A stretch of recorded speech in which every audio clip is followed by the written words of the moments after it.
एक गांव में रोमी नाम की एक लड़की रहती थी। उसके पिताजी बहुत लालची थे और उन्हीं के स्वभाव का असर उनकी बेटी रोमी पर भी पड़ा। देखते ही देखते रोमी बड़ी हो जाती है और उसके पिता होशियार चंद उसकी शादी एक राम नाम के लड़के से करवा देते हैं। जा बेटी, मैंने तेरी शादी गांव के सबसे अमीर घर में की है, तो हमेशा तुझे खुश रखेगा। उसके पास बहुत पैसा है। बेटी, मैं तो इतना जानती हूँ कि राम एक बहुत अच्छा और सुलझा लड़का है, बस पैसा तो आता जाता रहता है। फिर शादी के बाद रोमी और राम अपने घर आते हैं। अरे वाह, ये घर तो बहुत सुंदर है जी। रोमी, घर तो घर की लक्ष्मी से बनता है और मेरे घर की लक्ष्मी तुम हो। फिर कुछ दिनों बाद राम को खेतों में बहुत नुकसान हो जाता है और राम अमीर से गरीब हो जाता है।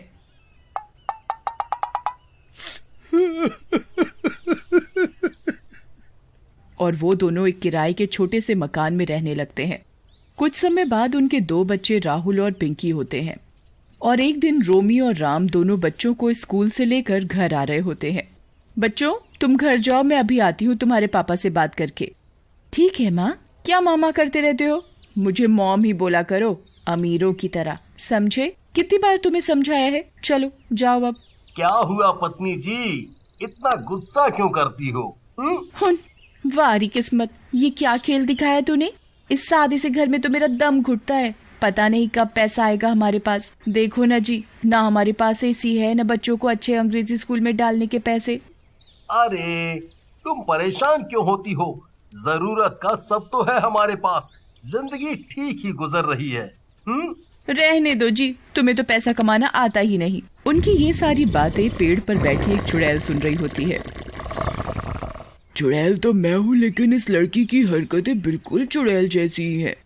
ये मेरे प्यारे से राम को कितना सुना रही है। इसे तो सबक सिखाना ही पड़ेगा। अरे रोमी, जितना है मैं तो उतने में खुश हूँ। तुम क्यों दुखी होती हो? समय हमेशा एक जैसा नहीं रहता। जैसे अच्छे दिन हमेशा नहीं रहे, वैसे ही बुरे दिन भी हमेशा नहीं रहेंगे। गुजारा करना ही काफी नहीं होता? ना ही घर में अच्छा फर्नीचर है, ना ही अच्छा घर, ना गाड़ी है, ना कहीं घूमने जा सकते हैं, ना अच्छे जेवर हैं। हर महीने वो घर का मालिक आ जाता है किराया मांगने। ये भी कोई जिंदगी है? हम तुम साथ हैं, ये कम थोड़ी है। चलो अब घर जाओ, मैं भी जा रहा हूँ काम पर। इतना बोलकर दोनों चले जाते हैं। ये कैसी औरत मिली है? इतना अच्छा और ईमानदार पति मिला है इस रोमी को, तो सिर्फ पैसा और ऐशो आराम ही चाहिए। अगले दिन राम खेतों पर काम करने के लिए निकलता है। अरे, राम तो खेतों की तरफ ही जा रहा है। चुड़ैल राम के सामने जाती है। राम, रुको। आई मम्मी, बचा लो। अरे मर गया रे, भागो रे। चुड़ैल, अरे मर गया रे चुड़ैल। अरे डरो नहीं, मैं तुम्हें कोई नुकसान पहुंचाने नहीं आई। तुम मुझे नहीं पहचान पा रहे, लेकिन मैं तुम्हें अच्छे से जानती हूँ। तुम्हारी बीवी तुम्हारे लायक नहीं है। तुम उसे छोड़ दो और मुझसे शादी कर लो। मैं तुम्हें रोज यहाँ आते जाते देखती हूँ। क्या बकवास कर रही हो? मैं अपनी बीवी से बहुत प्यार करता हूँ। हाँ, माना कि वो पैसों को ज्यादा जरूरी समझती है, लेकिन इसका ये मतलब नहीं है कि वो मुझसे प्यार नहीं करती है। इतना बोलकर राम वहाँ से चला जाता है। राम, तुम बचपन से ही इतने भोले क्यों हो? कोई बात नहीं, मैं तुम्हारे साथ कुछ गलत नहीं होने दूंगी। अगले दिन चुड़ैल एक सुंदर लड़की रीमा का रूप लेती है और रोमी से मिलती है। रोमी जी, मुझे आपसे बात करनी है। जी कहिए। आप मुझे नहीं जानती, लेकिन मैं आपको बहुत अच्छे से जानती हूँ और ये भी जानती हूँ कि आप बहुत परेशान हैं। देखो, मैं परेशान हूँ या नहीं, उससे तुम्हें क्या लेना देना? तुम काम बताओ जिसके लिए तुमने मुझे रोका है। हाँ, आई तो काम से ही हूँ, क्यों झूठ बोलूं। मैं आपके पति से बहुत प्यार करती हूँ। आप मेरी उनसे शादी करवा दो। वो तुमसे बहुत प्यार करते हैं, इसलिए उन्होंने मुझे मना कर दिया। अरे, तेरी हिम्मत कैसे हुई मेरे पति के बारे में ऐसी बात करने की, वो भी मेरे से? और उनके 2 बच्चे भी हैं। तुम्हें पता नहीं क्या? तूने दोबारा ऐसा बोला तो मैं तेरी जुबान काट दूंगी, समझी? मना करने से पहले मेरी पूरी बात तो सुन लो। इसमें तुम्हारा भी फायदा है। अगर तुम अपने पति से मेरी शादी करवाओगी तो मैं तुम्हें बहुत सारा पैसा दूंगी। क्या बकवास है? मुझे पैसा नहीं चाहिए, तुम जाओ यहाँ से। सोच लो, मैं तुम्हें इतना पैसा दूंगी कि तुम गिनते गिनते थक जाओगी, लेकिन पैसे खत्म नहीं होंगे। गाड़ी, बंगला, हीरो का हार, सब कुछ जो तुम मांगोगी वो दूंगी। बस तुम ही हो जो अपने पति को मुझसे शादी करवाने के लिए मना सकती हो। रोमी ये सब सुनकर दंग रह जाती है। चुड़ैल उसे एक बैग देती है। तुम्हें विश्वास नहीं तो ये लो बैग, ये हीरो और सोने के जेवरों से भरा हुआ है। देख लो, तुम अपने बच्चों को और पति को एक अच्छी जिंदगी दे सकती हो। रोमी जैसे ही बैग को खोलती है उसकी आंखें फटी की फटी रह जाती हैं। वो बैग सच में हीरे और सोने के जेवरों से भरा होता है। दया रे दया, इतना सोना, हीरे तो मैंने अपनी जिंदगी में नहीं देखे। लेकिन ये नकली तो नहीं है। चुड़ैल उसे एक बैग और देती है। ठीक है, ये ले लो एक और बैग। रोमी उस बैग को भी ले लेती है और खोलती है तो वो पैसों से भरा होता है।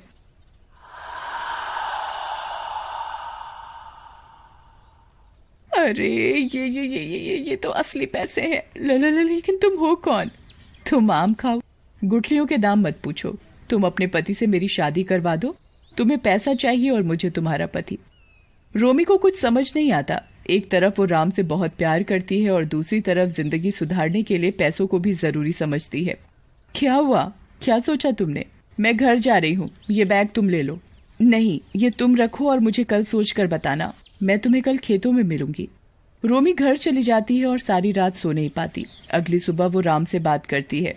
राम, तुम मेरी एक बात मानोगे? एक क्यों, तुम जो कहोगी वो मानूंगा। तुम दूसरी शादी कर लो। क्या? आज सुबह सुबह मैं ही मिला हूँ मजाक के लिए? देख लो, तुम्हारी सौतन आएगी तो मेरा प्यार बढ़ जाएगा। हाँ वो तो है, पर कोई बात नहीं। हम सबके सुख के लिए मैं तुम्हारी दूसरी शादी करने को तैयार हूँ। आज ही शादी कर लो। दूसरी ओर खेतों में चुड़ैल रोमी का इंतजार कर रही होती है।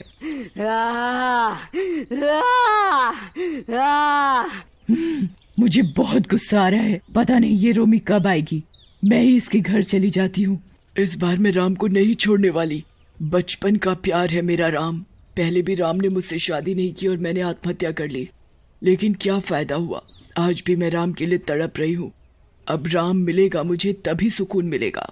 चुड़ैल रीमा का रूप लेकर राम के घर जाती है। राम और रोमी शादी की ही बात कर रहे होते हैं। अरे रीमा, तुम यहाँ? चलो अच्छा है तुम ही आ गई।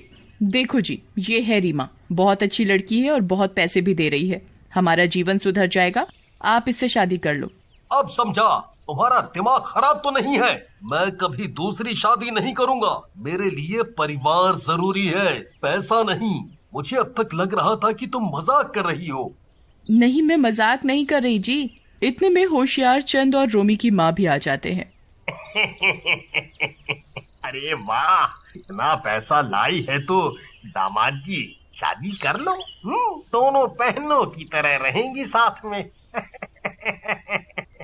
ये क्या कह रहे हैं जी आप? पैसा सब नहीं होता। सबके मना करने पर भी रोमी जिद पर अड़ी रहती है और जहर पीने लगती है। देखो जी, अगर आपने इससे अभी शादी नहीं की तो मैं ये जहर पी जाऊंगी। अरे रोमी नहीं, ये क्या कह रही हो तुम बहुत पछताओगी मेरी दूसरी शादी करवा के। अरे लड़की, तूने मेरी बीवी को ये क्या लालच दे दिया है? तुझे कल मना किया था ना शादी के लिए, फिर क्यों आ गई यहाँ? रीमा से कुछ मत कहो, ये मेरा फैसला है। आप हाँ कहते हो या मैं जहर पी जाऊं? रोमी की जिद के आगे राम की एक नहीं चलती और रोमी राम और चुड़ैल की शादी करवा देती है। शादी के बाद चुड़ैल उन्हें एक बहुत बड़ा और आलीशान घर देती है और गाड़ी भी। देखा राम जी, हमारे तो दिन ही बदल गए। ये इतना बड़ा स्विमिंग पूल देखो जी। और ये मेरी बनारसी चमचमाती साड़ी देखो। और ये जेवर। रोमी सब पाकर बहुत खुश होती है, लेकिन इस बात से अनजान होती है कि उसने अपने पति की शादी एक चुड़ैल से करवा दी है। रीमा शादी के बाद अपने कमरे में जाती है और अपने चुड़ैल रूप में आ जाती है। कमरा फूलों से सजा होता है।